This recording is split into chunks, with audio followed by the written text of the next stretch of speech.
আসসালামু আলাইকুম এভরিওয়ান। আজকের এই ভিডিওতে আমি আপনাদেরকে দেখাবো আপনার এনআইডি কার্ড আসল নাকি নকল সেটা কিভাবে অনলাইনের মাধ্যমে যাচাই করতে পারবেন। তো চলুন তাহলে ভিডিওটি শুরু করা যাক। প্রথমে যে কোনো একটি ব্রাউজার ওপেন করে নিতে হবে। তো আমি এখান থেকে গুগল ক্রোম ব্রাউজার ওপেন করে নিলাম। তো এখানে সার্চ বক্সে লিখতে হবে land.gov.bd। তো আপনারা স্ক্রিনে লেখাটা দেখছেন, তো এখান থেকে ঠিকঠাক মতো দেখে নেবেন। এরপর এটা সার্চ করে দেবেন। দেন এখানে আপনার সামনে ভূমি মন্ত্রণালয়ের একটি ওয়েবসাইট ওপেন হয়ে যাবে। এইখান থেকে স্ক্রল ডাউন করে নিচের দিকে গেলে এখানে দেখতে পারবেন ভূমি উন্নয়ন কর নামে একটি অপশন রয়েছে। তো এখান থেকে এই অপশনের উপরে একটি টাচ করে দেবেন। এরপর এইখানে আপনার সামনে এরকম একটা ইন্টারফেস শো করবে।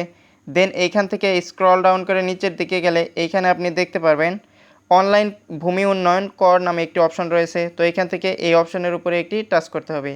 তো আমরা এখান থেকে এই অপশনে টাচ করে দিলাম। এরপর আপনার সামনে এরকম একটা ইন্টারফেস শো করবে। তো এখানে দেখতে পাচ্ছেন প্রথমেই রয়েছে মোবাইল নম্বর। তো এখানে একটি আমরা মোবাইল নম্বর দিয়ে নিচ্ছি।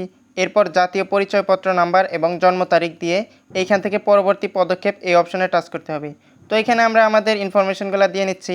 তো আপনারা যেই এনআইডি কার্ডটা চেক করতে চাচ্ছেন সেই এনআইডি কার্ডের ইনফরমেশনগুলো এখানে দিয়ে দেবেন। এরপর এইখান থেকে এই পরবর্তী পদক্ষেপ এই অপশনে আমাদের টাচ করে দিতে হবে। তো আমরা এইখান থেকে এই অপশনে একটি টাচ করে দিচ্ছি।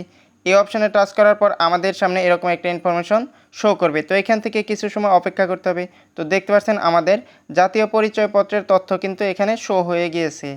তো এটা যদি শো না করে তাহলে বুঝতে হবে আপনার এনআইডি কার্ডটা ফেক, আর যদি এই ইনফরমেশনগুলো শো করে তাহলে বুঝতে হবে আপনার এনআইডি কার্ডটা সঠিক। তো এই ছিল মূলত আজকের ভিডিওটি ভালো লাগলে অবশ্যই লাইক করবেন এবং চ্যানেলটি সাবস্ক্রাইব করে আমাদের সাথেই থাকবেন। আল্লাহ হাফেজ।